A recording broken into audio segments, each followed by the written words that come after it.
ज्यांनी ज्यांनी फोन करायचे प्रयत्न केले आरोपींना वाचवायसाठी, सरकारकडे एरझऱ्या घातल्या, ती एरझऱ्या घालणारे सुद्धा जेलमध्ये पाहिजे. स्वतः जबाबदारी घ्यावी अशा पद्धतीची मागणी जी आहे ती बीडकरांकडून करण्यात येत आहे. आम्हाला संतोष भैयाचे सगळे आरोपी अटक पाहिजेत आणि त्यांच्यावर कठोर कारवाई पाहिजे. त्यांना पाठबळ पुरवणारे सुद्धा जेलमध्ये पाहिजेत. मग ते कोणी पण असू दे, कोणत्याही पदावर बसलेला असू दे, आत्ताही ते सुद्धा सगळे पाहिजेत, सुट्टी नाही. कोण करायचं आणि काय करायचं ते माझा प्रश्न नाही.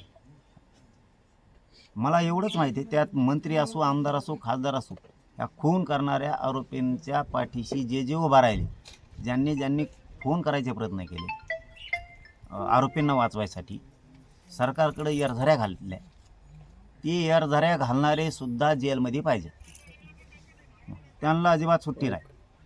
तो महाजन कशाला मागं ठेवलाय? त्याला कसं काय बडतर्फ केलं नाही? आणखी याच्यात आणखीन 4-2 पोलीस आहेत, तेही का नाही घेतले? ते आरोपी कुठे गेले? ते मुख्य आरोपी 2-4 जण आणखी